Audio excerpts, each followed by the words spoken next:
specific point to promote their agenda. Eliminating Israel right now promotes Islamic agenda. If you think Hamas is dangerous, if you think Hezbollah is dangerous, if you think all these forces are dangerous, think about the imams within your country, within your mosques. So there are two in the West. Some of them are doing this in the West. I mean, we see this out of Canada a lot. Yeah. Just these incredibly awful things that people that they're saying. Memory has a wonderful archive of all of these issues.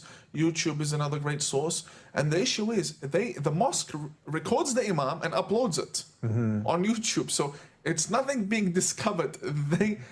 They know that the world is going to react this way, and they still continue to produce this content. And now they're speaking in English, which makes my job a lot easier because I have to translate sometimes, but now they're just saying it in English. Yes, we want to behead and we want to conquer. And so when I see these videos, and Memory does a great job of it. Muhammad Tawhidi is known as the Imam of Peace. He believes that Islam should be reformed. He rejects fundamentalism, Islamism, the glorification of terrorism, polygamy, compulsory hijab, and he rejects domestic violence on behalf of Islam. So he's trying to reform Islam.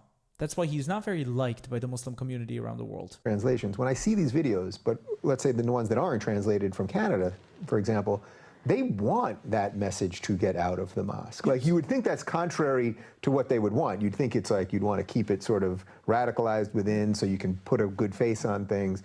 But you're saying when they're talking about this and that with the Jews and the gays and the this and that and the other thing, you're saying they actually want that to get out there because they're the ones putting it out. Yes, and also there's a concept of the one Muslim nation, and it's called the Muslim Ummah, Ummat al-Islam, the Islamic nation. Now, what it is basically a Muslim is a citizen of two or more nations.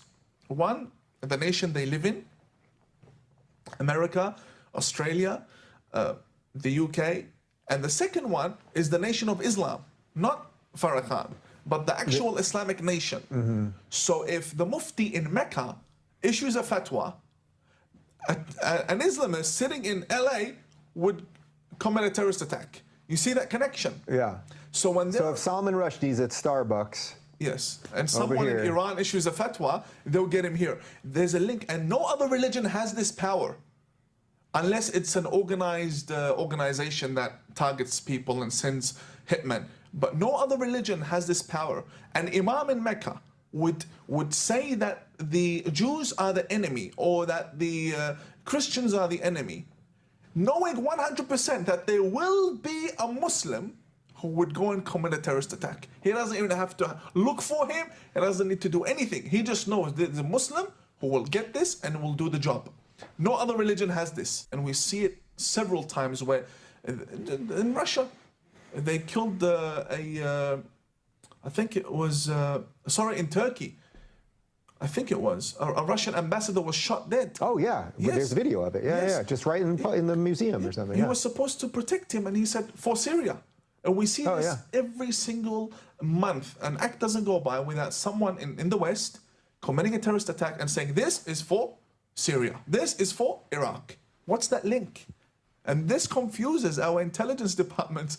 They've never seen anything like it. A great example for this would be Lee Rigby, who is a British soldier who was beheaded by two Muslim men. And when they were asked, why did you behead this guy?